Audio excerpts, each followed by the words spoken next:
அனைவருக்கும் வணக்கம். நாங்கள் இன்று பார்க்க போகிற விஷயம் உங்களுக்கு எல்லாருக்குமே தெரியும். வரலாறு தொடர்பான நிறைய விஷயங்களை நாங்கள் பார்த்து கொண்டிருக்கிறோம்.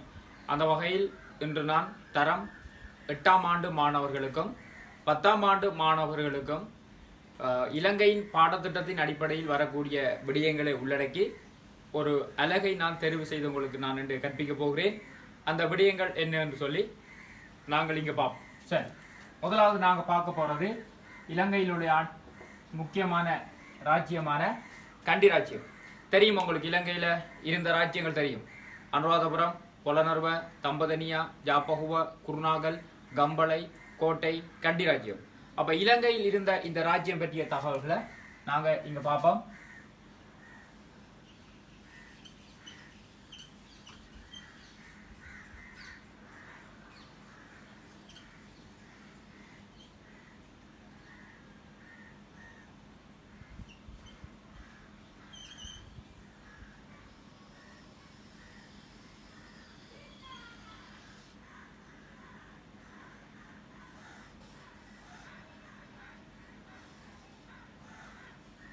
சரி, இதான் இலங்கையினுடைய ராஜ்யங்களை உங்களுக்கு ஏற்கனவே தெரியும், நான் படிப்பிச்சிருக்கிறேன். அனுராதபுரம், இது பொலனர்வ, தம்பதனியா, யாப்பகுவ, குருநாகல், கம்பளை, கோட்டை, கண்டி ராஜ்யம். சரி, நாங்கள் இப்போ பார்ப்போம்.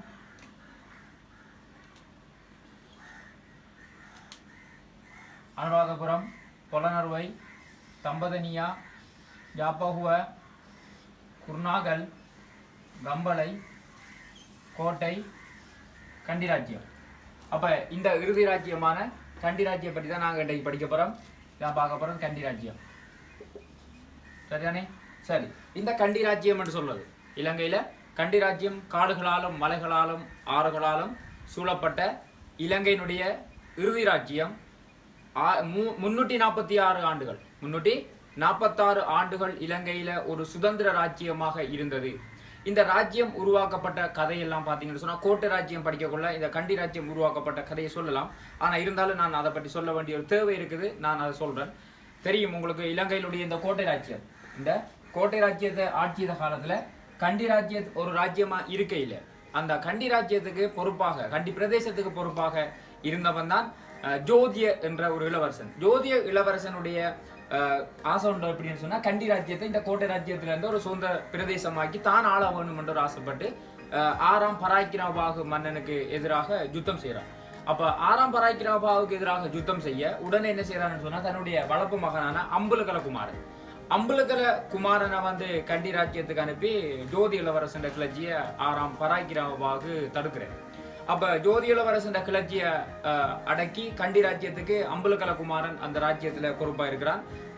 கோட்டை ராஜ்யத்துல பாத்தீங்கன்னு சொன்னா 6ஆம் பராக்கிரமபாகு, அது பிறகு ஜெயவீர என்றவன் ஆண்ட, ஜெயபாகு என்றவன் ஆண்டது பிறகு, அதுக்கு பிறகு பாத்தீங்கன்னா 6ஆம் புனேபாகு, அதுக்கு பிறகு 6ஆம் புனேபாகு, 7ஆம் பராக்கிரமபாகு பிறகு ஆட்சிக்கு வந்தவன் தான் கண்டி ராஜ்யத்துல ஏற்கனவே இருந்த அம்புலகல குமாரன் 8ஆம் வீர பராக்கிரமபாகு என்ற பேரோட கண்டி ராஜ்யத்துக்கு ஆட்சியா வந்தான். சரி, அது இருக்கட்டும் ஒரு பக்கம். இப்ப நாங்க பார்க்க போறோம் இந்த கண்டி ராஜ்யம் எப்படி உருவானா, இந்த 8ஆம் வீர பராக்கிரமபாகு என்று சொல்லப்படுகின்ற அம்புலகல குமாரன் இந்த கோட்டைக்கு போயிட்டான். அப்ப கோட்டைக்கு போனதுக்கு பிறகு இந்த கோட்டை கண்டி பிரதேசம் ஒரு ராஜ்யமாக்குற பொறுப்பை எடுக்கிறார் சேனா சம்மத விக்ரமபாகு. அப்ப சேனா சம்மத விக்ரமபாகு இலங்கையில பாத்தீங்கன்னு சொன்னா சேனா சம்மத விக்ரமபாகு கண்டி ராஜ்யத்தை உருவாக்குனது. அப்ப இந்த கண்டி ராஜ்யம் சொல்றது காடுகளாலும் மலைகளாலும் ஆறுகளாலும் சூழப்பட்ட ஒரு பிரதேசம். இந்த பிரதேசத்துக்கு பாத்தீங்கன்னு சொன்னா இந்த மட்டக்களப்பு பகுதியிலிருந்து நாங்க ஒரு வீதி எடுத்து நாங்க போறோம்னு சொன்னா உன்னஸ்கிரி என்ற வீதியும் பலன என்ற வீதியும், இங்க இந்த கொழும்புல இருந்து பாத்தீங்கன்னு சொன்னா போற பலன என்ற வீதியும் சந்திக்கிற ஒரு இடத்துல நான் இருந்திருக்கு. அதே நேரம் பாத்தீங்கன்னு சொன்னா இலங்கையில இலங்கையில மகாவலி கங்கையை பாத்தீங்கன்னு சொன்னா ஊற்றெடுக்கிற இந்த முழங்கை வளைவுன்னு சொல்லுவாங்க, முழங்கை வளைவு. இந்த முழங்கை வளைவில தான் என்ன செய்யிருக்கு, இந்த கண்டி ராஜ்யம் ஒரு பாதுகாப்புடைய பிரதேசமாக மாறி இருக்கு மகாவலி கங்கையால. அப்ப கந்தான அடுத்தது உடபத்தன்னு சொல்லப்படுகின்ற 2 மலைத்தொடர் இதுக்கு பாதுகாப்பாக இருக்கு. இந்த கண்டி ராஜ்யம் எத்தனை ஆண்டுகள்? 346 ஆண்டுகள் இலங்கையில நிலை பெற்றிருக்கு. அப்ப இந்த 346 ஆண்டுகள்ல இலங்கையில கண்டி ராஜ்யத்துல 13 மன்னர்கள் ஆட்சி செய்திருக்கிறார்கள். அதுல முதல் பாத்தீங்கன்னு சொன்னா முதல் 9 பேர் 1 2 3 4 5 6 7 8 9 இந்த 9 மன்னர்களும் கண்டி ராஜ்யத்தை ஆட்சி செய்த சிங்கள பரம்பரை. இங்க பாத்தீங்கன்னு சொன்னா 10, 11, 12, 13 மன்னர்களும், அதாவது மிச்ச 4, இந்த 4 மன்னர்களும் இலங்கையை ஆட்சி செய்த நாயக்க வம்சத்தை சேர்ந்தவர்கள். நாயக்க வம்சத்தை பற்றி நான் வரக்குள்ள, நாயக்க வம்சம் பண்றது யாரு, அவர்களை பற்றிய தகவல்களை நாங்க பார்ப்போம். இப்போதைக்கு நாங்க இலங்கையில் ஆட்சி செய்த முதலாவது மன்னன் சேனா சம்பத விக்ரமபாகு. அப்ப இலங்கை ஆட்சி செய்த சேனா சம்பத விக்ரமபாகு 1469 ஆண்டுல இருந்து 1511 ஆண்டு வரைக்கும் இலங்கையில கண்டி ராஜ்யத்தை உருவாக்குனது இவன் தான். செங்கடகல என்று சொல்லி கண்டி ராஜ்யத்தை உருவாக்குனது. இதை நம்ம கேள்விப்பட்டீங்கன்னா கண்டி ராஜ்யத்தை பற்றி அதுக்கு நிறைய மறுபேர் சொல்வார்கள். எப்படின்னு சொல்லி பார்த்தீங்கன்னு சொன்னா அதுக்கு வந்து மகனுவர என்று சொல்லுவாங்க, ஸ்ரீ வர்த்தனபுரம் என்று சொல்லுவார்கள், பஞ்சமலை நாடு என்று சொல்லுவார்கள், அடுத்தது மலை நாடு மலேக அரசு என்று சொல்வார்கள். இப்படி நிறைய பேர் அதுக்கு இருக்குது கண்டி ராஜ்யத்துக்கு. அப்படி இந்த கண்டி ராஜ்யத்தை உருவாக்கின சேனா சம்பத விக்ரமபாகு ஆட்சி செய்து கொண்டா இலங்கைக்கு கரையோரத்துக்கு போர்த்துகீர் வந்த பற்றி நீங்க முன்னே அந்த பேஸ்புக் பதிவுகளில் நீங்க பார்த்துருப்பீங்க. இப்ப நாங்க பார்க்க போறது சேனா சம்பத விக்ரமபாகு ஆட்சி செய்து 1511 ஆண்டு இறந்தது பிறகு அவனுடைய மகனான ஜெயவீர பண்டார என்றவர். யாரு? ஜெயவீர பண்டார. அப்ப ஜெயவீர பண்டார 1511 இருந்து 1552 வரைக்கும் கண்டி ராஜ்யத்தை ஆட்சி செய்து கொண்டிருந்தான். இவன் கண்டி ராஜ்யத்தில் இருக்கும் போதே இந்த கரலியத்த பண்டார, அதுக்கப்புறம் அவனுடைய மகன் ஜெயவீர பண்டாரனுடைய மகனான கரலியத்த பண்டார ஆட்சிக்கு வரப்போறான். அப்ப கரலியத்த பண்டார 1552 இருந்து 1582 வரைக்கும் கண்டி ராஜ்யத்தை ஆட்சி செய்தவன். இவனுடைய காலம் இலங்கை வரலாற்றில் ஒரு முக்கியமான திருப்பு முனையான சம்பவம். ஏன்னு சொல்லி பாத்தீங்கன்னு சொன்னா இந்த ஜெயவீர பண்டார் ஆட்சி கொண்டக்குள்ள இந்த அதுக்கப்புறம் கரலியத்த பண்டார் ஆட்சியை கொண்டு 2 பேர்த்த காலத்திலையும் இலங்கைக்கு இந்த கோட்டை ராஜ்ய ஆட்சியாளர்களாலேயும் முக்கியமா சீதாவாக்கிய ஆட்சியாளர்களாலேயும் இலங்கையை பொறுத்த வரைக்கும் கண்டி ராஜ்யத்துக்கு பெரும் சவாலாக இருந்துச்சு இல்லையா? அப்ப இந்த சவாலாக இருந்த இந்த கண்டி ராஜ்யத்துக்கு சவாலாக இருந்த சீதாவாக்கிய ஆண்டு கொண்டிருந்த, அதாவது சீதாவாக்கிய ராஜ்யம் சொல்றது உங்களுக்கு தெரியும் இங்க.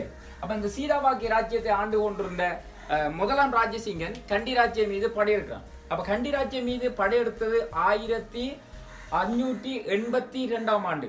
அப்ப கண்டி மீது படையெடுக்கிறதுக்கு உதவி செஞ்சது யாருன்னு பாத்தீங்கன்னு சொன்னா கண்டி ராஜ்யத்துல இருந்த வீரசுந்தர பண்டார என்று சொல்லப்படுகின்ற ஒரு பிரதானி. ஏன் இவன் உதவி செய்தான்னு சொல்லி பாத்தீங்கன்னு சொன்னா 1573 ஆண்டு முதலாம் ராஜசிங்கன் படையெடுத்து தோல்வி. ஆனால் 82 ஆண்டு படையெடுத்து ஏன் வெற்றி கண்டான் என்று சொல்லி நாங்க பார்த்தமா இருந்தா, அவன் கரலியத்த பண்டார போர்த்துகேயரோட கொண்டிருந்த நல்ல உறவு இவனுக்கு பிடிக்கல. ஆருக்கு? வீரசுந்தர பண்டாராவுக்கு. அதனாலதான் கண்டி ராஜ்யத்தில இருந்து கரலியத்த பண்டாராவை விரட்டி போட்டு சீதாவாக்கே வந்து போர்த்துகேயருக்கு எதிராகத்தானே செய்யப்படுற முல்லேரியா போர்லாம் கீழத்தேசத்திலேயே போர்த்துகேயருக்கு ஒரு பாரிய ஒரு தோல்வி ஏற்படுத்தி கொடுத்த ஒரு போர் தான் இந்த முல்லேரியா போர். அப்ப அந்த முல்லேரியா போர்ல வெற்றி பெற்ற முதலாம் ராஜசிங்கன் அல்லது டிகிரி பண்டார என்று சொல்லப்படுகின்ற இந்த சீதாவாக்கிய ராஜசிங்கன் கண்டி மீது படையெடுத்து வரக்குள்ள அவனுக்கு உதவி செஞ்சது யார் என்று பாத்தீங்கன்னு சொன்னா இந்த வீரசுந்தர பண்டார் என்று சொல்லப்படுகின்ற பிரதானி. இந்த பிரதானியினுடைய உதவியோடு தான் கண்டி ராஜ்யம் மீது சீதாவாக்கிய ராஜ்யம் படையெடுத்து வெற்றி பெறுறான். அப்ப வெற்றி பெற்றது பிறகு கண்டி ராஜ்யத்துக்குள்ள இருந்த இந்த வீரசுந்தர பண்டார நாளைக்கு தன்னையும் படையெடுத்து தன்னையும் தனக்கு எதிராக செய்யப்படலாம் என்ற ஒரு உள்நோக்கம் இருந்துச்சு. அதுக்கு பிறகு பாத்தீங்கன்னா முதலாம் ராஜசிங்கன் சைவ சமயத்தை தழுவினது. முதலாம் ராஜசிங்கன் வந்து சைவ சமயத்துக்கு சார்பா பௌத்த சமயத்துக்கு எதிராக செய்யப்பட்டது. இதெல்லாம் பார்த்து கொண்டு வந்தவனுக்கு பிடிக்கல. அதனால இவன் நாளைக்கு தன்னை சிறப்பிடிச்சிடலாம் என்று பயந்து முதலாம் ராஜசிங்கன் அவனை தந்திரமா ஒரு குழிக்குள்ள வச்சு கொண்டுட்டான். அப்ப கொண்டா இப்ப கரலியத்த பண்டார முதலாம் ராஜசிங்கன் படையெடுக்கிறது 1582 ஆண்டு எங்க ஓடிட்டான்? போர்த்துகேயர் போய் தஞ்சம் அடைந்தான். யாரு? கரலியத்த பண்டார. அதுக்கு பிறகு அவனுடைய மகளான குசுமாசன தேவி குசுமாசன தேவியும் போர்த்துகேயர் தஞ்சம் அடைகிறான். அதுக்கு பிறகு இவனுடைய கரலியத்த பண்டார மருமகனான ஜமசிங்க பண்டார. இந்த ஜமசிங்க பண்டாரவும் என்ன செய்யறான்? போய் சரணடைகிறான். அப்ப வீரசுந்தர பண்டாரவை கொண்டுட்டான் தானே பிரதானி. அப்ப இந்த பிரதானிக்கு செத்தது பிறகு அவனுடைய மகன் கோணப்பு பண்டார. அவன் கோணப்பு பண்டார. அப்ப இந்த கோணப்பு பண்டாரம் போய் போர்த்துகேயரோட தஞ்சம் அடைந்து இவ்வளவு பேரும் கத்தோலிக்க மத தழுவுறார்கள். இந்த குசுமாசன தேவிக்கு தோனா கத்தரீனா என்று சொல்லியும் ஜமசிங்க பண்டாரைக்கு பேர் மாத்துறாங்க என்ன தொன் பிலிப் என்று சொல்லியும் இந்த கோணப்பு பண்டாரைக்கு பேர் மாத்துறாங்க தொன் ஜுவான். அப்ப எக்ஸாமுக்கு இந்த கேள்வி வர வாய்ப்பு இருக்கு. குசுமாசன தேவியின் கத்தோலிக்க பெயர், ஜமசிங்க பண்டாரி கத்தோலிக்க பெயர், கோணப்பு பண்டாரியின் கத்தோலிக்க பெயர் கேட்டா இங்க எக்ஸாமுக்கு வந்தா லீக்கொள்ளும். சரி, அப்ப 1582 ஆண்டு கண்டி மீது படையெடுத்த முதலாம் ராஜசிங்கன் கைப்பற்றி அப்ப 1582 இருந்து 1592 வரைக்கும் ஆட்சி செய்தவன் யாருன்னு சொல்லி பாத்தீங்கன்னு சொன்னா முதலாம் ராஜசிங்கன். அப்போ முதலாம் ராஜசிங்கன் கண்டி ராஜ்யத்துல இப்படி எல்லாம் இருந்தது, கண்டி ராஜ்ய மக்கள் அவனை வருத்துட்டாங்கன்னு கேள்விப்பட்ட போர்த்துகீயர் இந்த கோணப்பு பண்டார தலைமையில குசுமாசினே தேவிக்கும் ஜமசிங்க பண்டாரையும் அரசியாக்கி கொண்டு என்ன செய்து இங்க இருந்த படை, அதாவது போர்த்துகீயர் படை போகுது கண்டி நோக்கி போகக்குள்ள முதலாம் ராஜசிங்கனுக்கும் இந்த கோணப்பு பண்டாரைக்கும் இடையில கனேதன்ன என்ற இடத்துல நடக்குது யுத்தம் 1592 ஆண்டு. இதுல முதலாம் ராஜசிங்கன் தப்பி ஓடும் போது பெத்தங்கோட பூங்காக்குள்ள மூங்கிச்சிராய் குத்தி விஷம் வச்சு செத்து போயிட்டான். செத்து போனதுக்கு பிறகு முதலாம் ராஜசிங்கன் செத்தா இப்ப ஆட்சி பெற வேண்டியவன் ஜமசிங்க பண்டார. ஆனால் ஜமசிங்க பண்டார தந்திரமா கொண்டுட்டு குசுமாசன தேவியை இவன் திருமணம் செய்யறான். ஆனால் இலங்கையில ஒரு பிரதானி மகன் ஆட்சிக்கு வர முடியுமா? இல்ல. அப்படி வர இலங்கையில சட்டமே இல்ல, அரச பரம்பரையில் ஒரு இது இல்லை. ஆனால் ஆட்சிக்கு எப்படி வந்தான்னு சொன்னால் இந்த இளவரசி குசுமாசன தேவியை திருமணம் செய்துதான் அதனூடாக ஆட்சியை கைப்பற்றி கொண்டான் கோணப்பு பண்டார அல்லது தொன்ஜுவான். இப்ப அவன் பெயர் இவ்வளவு கத்தோலிக்க சமயம் தானே, தன் பேரை மாத்திரம் பௌத்த சமயத்தின்படி முதலாம் விமல தர்ம சூரியன். அப்ப முதலாம் விமல தர்ம சூரியன். அப்ப முதலாம் விமல தர்ம சூரியன் 1592 ஆண்டு இலங்கையில கைப்பற்றி 1592 இருந்து 1604 ஆண்டு வரைக்கும் இலங்கையை ஆட்சி செய்து கொண்டிருந்தான். அப்ப அப்படி ஆட்சி செய்து கொண்டிருந்த அவனுக்கு எதிராக போர்த்துகீயர் 2 தடவை படையெடுத்தவங்க. ஒரு தடவை 1594 1602 காலப்பகுதியில படையெடுத்தது. இது பேரோ லோபேஸ் த டிசூசா தலைமையில போன படைய மன்னன் பேரோ லோபேஸ் த டிசூசா தலைமையில போன படையை மன்னன் என்ன செய்தான்? தந்துரே என்ற இடத்துல முறியடிச்சு விரட்டி அடிச்சுட்டான். அதுக்கப்புறம் 1602 ஆண்டு தொன் ஜெரனிமோடைய அசிவிட தலைமையில போன படையை மன்னன் அதுல தந்தூர் பலனென்ற இடத்துல வச்சு முறியடிச்சு கண்டி ராஜ்யத்தை சுதந்திரத்தை அவர் பாதுகாத்துன்ற ஒரு வீர மன்னன் தான் இந்த முதலாம் விமல தர்ம சூரியன். முதலாம் விமல தர்ம சூரியன் ஏன் 1602 ஆண்டு படையெடுத்து அவனை போர்த்துகீயர் படையெடுக்க என்ன காரணம்? மூலாவது காரணம் பாத்தீங்கன்னு சொன்னா இலங்கையில போர்த்துகீயரை விரட்டுறதுக்கு ஒல்லாந்து ஜோரிஸ் வான் ஸ்பீல்பர்க் என்று சொல்றவன் மட்டக்களப்பு துறைமுகத்துறை மண்ணை சந்திச்சது. இதை காரணமாக கொண்டுதான் கண்டி மீது அவர்கள் படையெடுத்தது தோல்வியை தழுவினார்கள். அது பிறகு இவன் காலம் கண்டி ராஜ்யத்துல இவனை பற்றி ஒரு எக்ஸாம் வரும், அரசியல் பொருளாதார சமய பணியன் என்று சொல்லுவோம். இவண்ட காலத்துல தான் பர்மா மியன்மார் ராமஞ்ச தேசம்னு சொல்லுவாங்க. அங்கிருந்து இலங்கைக்கு படையெடுத்த பௌத்த சமய மறுமலர்ச்சிக்காக அங்கிருந்து கொண்டு வந்தாங்க பிக்குமார்களை கொண்டு வந்து உபசம்பத நடத்தினது. கண்டியில இருக்கின்ற இங்க பாப்பீங்க கண்டியில தந்த தலதா மாளிகையும் கட்டினது இவன் தான், இந்த முதலாம் விமல தர்ம சூரியன் தான். முதல்ல கண்டி ராஜ்யத்துக்கு புனிதத்தந்தாதுவை சீதாவாக்கை டெல்கமுவ விகாரில் வைக்கப்படுற புனிதத்தந்தாதுவை கண்டிக்கு கொண்டு வந்த தலதா மாளிகை கட்டினதும் இவன் தான். இலங்கையில் ஒரு மறுமலர்ச்சியாளன் என்று சொல்ற அளவுக்கு ஆட்சி ஒரு மன்னன். ஆனால் வாழ்ந்த காலம் ஒரு 12 வருடங்களோட இவன் ஆட்சி முடிவுக்கு வந்து இவன் செத்தது பிறகு இவனுடைய சகோதரன் செனரத் மன்னன் அவனும் குசுமாசன தேவியை திருமணம் செய்து ஆட்சி உரிமையை பெற்றுக் கொண்டான். அப்ப செனரத் மன்னன் 1604 இருந்து 1635 வரைக்கும் கண்டி ராஜ்யத்தை ஆட்சி செய்தான். இவனுக்கு 3 புள்ளி யாராரு பாத்தீங்கன்னு சொன்னா குமாரசிங்க விஜயபால 2ஆம் ராஜசிங்கன். குமாரசிங்க விஜயபால 2ஆம் ராஜசிங்கன். 2ஆம் ராஜசிங்கனுக்கு இன்னொரு பேருக்கு மகா அஸ்தான குமாரன் என்று சொல்லி சொல்லுவார்கள். சரி, அப்ப இந்த 3 புள்ளியில 2ஆம் ராஜசிங்கன் ஒரு சிறந்த வீரன். அப்ப இலங்கையில போர்த்துகீயர் 1594 1602 1630 ஆண்டு அதாவது செனரத் மன்னன் காலத்துல என்ன செய்யறாங்க? படையெடுத்து போறாங்க. இது அப்ப மன்னன் உடனே தண்ட மகனான மகாஸ்தான குமாரனை கூப்பிட்டு இப்படி பாமானே இவன் படையெடுத்து வரான் போ ஒன்று சொன்னோடனே என்ன செய்து படை போய் ரந்தனிபல் என்ற இடத்துல நடந்த யுத்தத்துல கான்ஸ்டான்டின் டீசா தலைமையில போன படைய மன்னன் முறியடிச்சு வெற்றியை சம்பாதிக்கிறான். வெற்றியோட வரக்குள்ள ஒரு சின்ன வயசுல ஒரு பாரிய வெற்றியோட சம்பாதிச்ச ஒரு மன்னன் வரக்குள்ள எல்லாருமே கண்டி மக்களுக்கு தான் பெரிய சந்தோஷம், ஒரு சிறந்த வீரன் என்று சொல்லி. அதுக்கு பிறகு தந்தை இறந்ததுக்கு பிறகு அவன் ஆட்சிக்கு வரான். அதுதான் இரண்டாம் ராஜசிங்கன். அப்ப இரண்டாம் ராஜசிங்கன் ஆட்சிக்கு வந்து 1635 1687 ஆண்டு வரையிலான காலப்பகுதியில இலங்கையில ஆட்சி படம் ஏறி இருந்தான். இவன் ஏறி இந்த காலத்துல தான் இலங்கையிலிருந்து எப்படியாவது போர்த்துகீச விரட்டணும் ஒல்லாந்தர் அழைச்சான். 1638 ஆண்டு வெஸ்டர்போர்ட் உடன்படிக்கையினூடாக. அப்ப 1638 ஆண்டு இந்த வெஸ்டர்போர்ட் உடன்படிக்கையினூடாக அழைக்க போர்த்துகீச கோவம் வந்துட்டு, எங்களை விரட்ட நீ நாங்க ஆக்களை கூப்பிடுறா செய்யற வேலை அப்படின்னு சொல்லிட்டு என்ன செய்றாங்க, உடனே படையெடுத்து போன இடத்துல நடந்தது யுத்தம். அந்த யுத்தத்துல போர்த்துகீச கண்ணூர் வந்த இடத்துல அட்டிக்கு விரட்டி விட்டோன்னு இப்ப இரண்டாம் ராஜசிங்கன் வெற்றி வீரம் அது கண்டி ராஜ்யம் முழுவதும் ஒரு பேர் அதிர்ச்சியப்படுத்தி, அப்படிப்பட்ட ஒரு சிறந்த ஒரு வீரன் போர்த்துகீச விரட்டுறதுக்காக 20 வருஷம் ஒரு யுத்தம் செஞ்சான். யாரோட சேர்ந்து, ஒல்லாந்தரோட சேர்ந்து சுத்தம் செய்து அவர்கள் 1658 ஆண்டு விரட்டி அடிச்சோடனே கண்டி ராஜ்யத்தை என்ன செய்தாங்க, சுதந்திர ராஜ்யமாக்குனாங்க. கரையோரத்தில் இருந்த போர்த்துகீரோட விரட்டி அடிச்சாச்சு. இப்போ ஒல்லாந்தரோட நட்பா செய்யப்பட்டு கொஞ்ச கால கோட்டையை போர்த்துகீர செய்து கொண்ட ஒப்பந்தத்தின் அடிப்படையில் கொடுக்கையில. அப்ப அதனால 2 பேருக்குள்ளே முரண்பாடு வந்துச்சு. அப்ப போர்த்துகீரையும் முரண்பாடு, அது போல ஒல்லாந்துறை முரண்பாடு. அப்படியா, அதனால் இவனை சொல்லுவாங்க இஞ்சி கொடுத்து மிளகாய் வாங்கியது போல. இஞ்சி கொடுத்து மிளகாய் வாங்கியது போல என்ற பழமொழிக்கு ஒப்பிடப்படும் மன்னன் யார் அப்படின்னு கேள்வி கேட்டால் இந்த விடையை தான் சொல்வார்கள். அப்படிப்பட்ட ஒரு மன்னன் இலங்கையில் ஆட்சி செய்து 1587 ஆண்டு. முக்கியமான விஷயம் என்னென்னா, இவன் தான் இலங்கையில முதல் நாயக்க பெண்களை திருமணம் செய்யற வழக்கத்தை இலங்கையில உருவாக்குனது. இந்தியாவின் கேரளாவிலிருந்து பெண்கள் அழைச்சி வந்து இலங்கையில திருமணம் செய்யற வழக்கத்தை இலங்கையில ஏற்படுத்தி போனது இவன் தான். அப்ப இந்த மன்னன் கொள்றதுக்கெல்லாம் சதி திட்டம் எல்லாம் தீட்டினது. அம்பம்பிலரால தலைமையில சதி திட்டம் தீட்டி அந்த சதி திட்டம் எல்லாம் முறியடிச்சவன். அப்படிப்பட்ட ஒரு ராஜசிங்கன் இலங்கையில் அவன் 1587 ஆண்டு செத்தது பிறகு அவனுடைய மகன் 2ஆம் பிமலதர்ம சூரியன், இவன் ஒரு பிக்கு. அவ பிக்குவாக இருந்து ஆட்சி பெறும் இந்த 2ஆம் பிமலதர்ம சூரியன். அப்ப அடுத்த பார்க்க போறது 2ஆம் விமல தர்ம சூரியன்.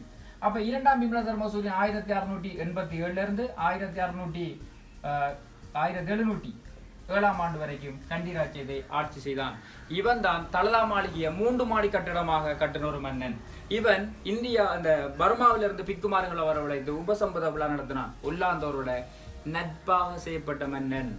அப்படிப்பட்ட ஒரு ஆட்சியாளன் இலங்கையில இருந்திருக்கான். இவனை சொல்றது சமாதான பிரியன் என்று சொல்லி ஒல்லாந்தரோட மிக நெருக்கமா நடந்து கொண்டான். அதனால கண்டி ராஜ்யத்துக்கும் கரையோரத்துக்கும் நல்ல ஒரு நட்பாக நடந்தது இலங்கையில ஒல்லாந்தர். அப்ப கண்டி ராஜ்யத்தோட மன்னருக்கு எல்லாம் வந்து பரிசு பொருட்கள் எல்லாம் கொடுத்து சரியானதா இருந்தது. அப்ப கிரேட் 9ல வந்து இந்த பாடத்தை நீங்க விரிவா படிப்பீங்க. அடுத்த பார்க்க இவனுடைய மகன் ஒரு நிர்வாக திறன் அற்றவன், அவன் ஆட்சிக்கு வரப்போறான். அவன் தான் ஸ்ரீ வீரபராக்கிரம நரேந்திர சிங்கன். அப்ப அடுத்த பார்க்க போறது ஸ்ரீ வீர பராக்கிரம நரேந்திர சிங்கன். அப்ப ஸ்ரீ வீரபராக்கிரம நரேந்திர சிங்கன், ஸ்ரீ வீரபராக்கிரம நரேந்திர சிங்கன் ஆட்சி பீடம் ஏறி 1707 இருந்து 1739 வரைக்கும் ஸ்ரீ விஜயராஜசிங்கன் ஸ்ரீ வீரபராக்கிரம நரேந்திர சிங்கன் ஆட்சி பீடம் ஏறினான். இவன் அப்ப இவ்வளவு பேரும் நாயக்கப்பண்ண திருமணம் அப்ப நாயக்கப்பண்ண திருமணம் செய்யும் அடிப்படையில இவனுக்கு வாரிசு இல்லை.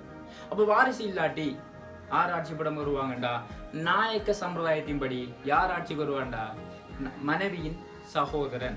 அந்த வகையில் இலங்கையில் வீரபராக்கிரம நரேந்திர சிங்கன் பிள்ளை இல்ல, இலங்கை வரலாற்றில் இறுதி சிங்கள பரம்பரை மன்னன் இவன் தான்.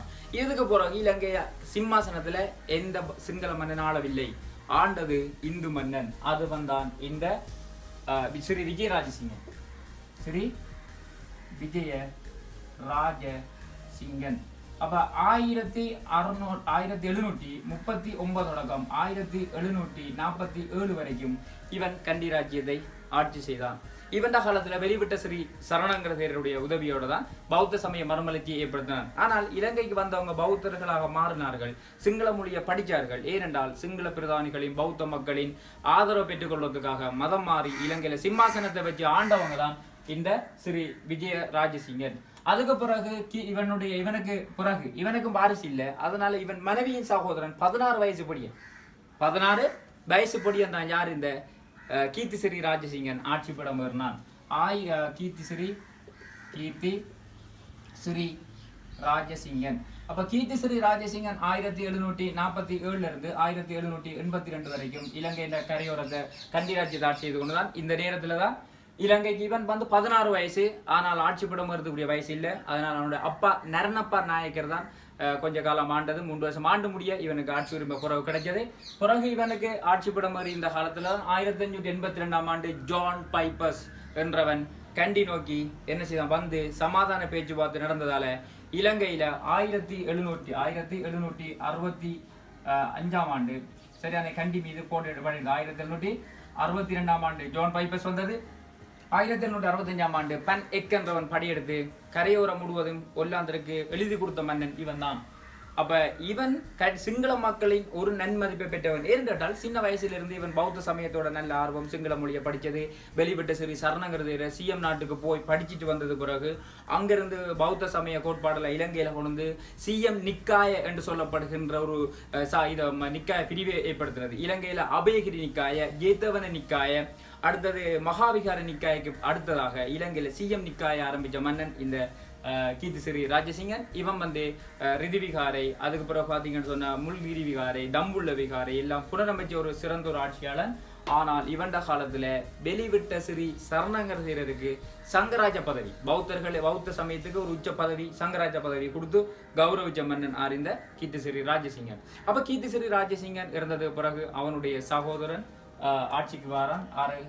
மனைவி இவன் கீர்த்திஸ்ரீ சகோதரனால ராஜாதி ராஜசிங்கன். ராஜாதி